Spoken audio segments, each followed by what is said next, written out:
Let me be clear right from the start. This isn't about secret cures or miracle potions. It's about something far more powerful and far more ignored. A wild plant that grows under our feet, survives compaction, heals damaged ground, feeds pollinators, and quietly supports human traditions that existed long before factories, patents, and plastic bottles. Most people call it a weed. Gardeners who understand soil call it an ally. Today, I want to talk about plantain, Plantago major and Plantago lanceolata. If you've ever walked through a lawn, pathway, or compacted garden edge, you've already met it. And if you've ever pulled it out without a second thought, you've probably removed one of the most useful plants nature gives us for free. This is the story big industry doesn't profit from, not because it's dangerous, but because it's unownable. Plantain is not flashy. It doesn't beg for attention. It doesn't need rich soil, fertilizers, or care. In fact, it thrives where soil is abused. Hard-packed paths, degraded lawns, livestock areas, and garden beds that have lost structure. That alone should tell you something. In nature, plants don't grow randomly. Plantain shows up where soil needs repair. Its roots push through compaction, opening pathways for air and water. Its broad leaves shade bare ground, protecting microbes from heat and erosion. When plantain appears, it's often doing a job no machine or bagged product can do as gently or effectively.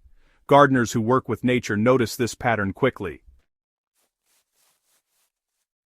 Long before modern products existed, people relied on plants they could grow, or find, near home. Plantain earned respect across cultures not because it was exotic, but because it was reliable. Traditional knowledge passed plantain down as a useful, everyday plant. Not rare, not mystical, just dependable.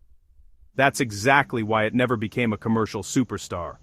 You can't patent a plant that grows everywhere. You can't control a remedy people can pick themselves. You can't sell dependence when nature provides independence. And that's the real reason plants like this faded from mainstream conversation, not because they failed, but because they worked without permission. Here's where this really matters for gardeners. Plantain is a living soil indicator. When it shows up, it's telling you something specific. Your soil is compacted, low in biological activity, or struggling with drainage. Instead of fighting it, smart gardeners observe it. Plantain's roots act like biological subsoilers. As they grow and decay, they leave behind channels that improve infiltration and root access for future crops. Its leaves return minerals to the soil surface when they break down. Over time, this helps restore balance, especially in areas damaged by foot traffic or machinery. If you're serious about regenerative gardening, plantain isn't a problem, it's a message. You don't need to introduce plantain. It will find you when conditions are right. The real skill is learning how to manage it intelligently. In pathways and orchard edges, plantain makes an excellent living ground cover. It tolerates walking, protects soil, and stays low enough not to interfere with crops. In beds, it can be thinned and used as mulch material, returning nutrients right where they're needed. If you're restoring tired land, allowing plantain to do its work for a season can be more effective than mechanical disturbance. Nature prefers gradual repair, not violent correction. Experienced gardeners learn this the hard way, and then never forget it.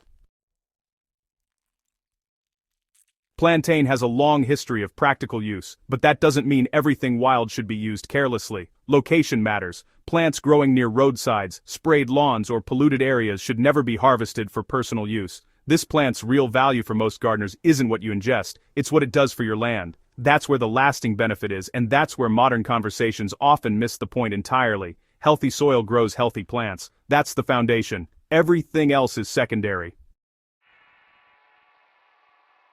You know, we live in a time where solutions are sold, not taught. Soil is often treated like just a substrate instead of a living system. Gardeners are encouraged to buy inputs rather than, well, reading the land. But plantain quietly resists that model. It actually teaches observation.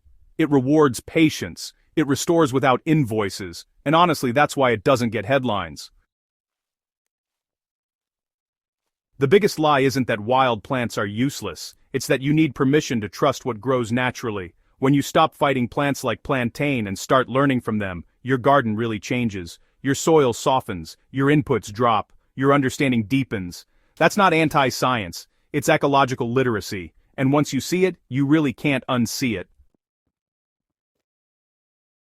If this article made you look differently at a plant you've probably stepped on 100 times, then it's done its job. Here on Soilpower, we don't chase trends, we rebuild understanding from the ground up. If you want more real, experience-based gardening knowledge that actually improves your soil, make sure you subscribe, share this with a fellow gardener, and keep growing with us.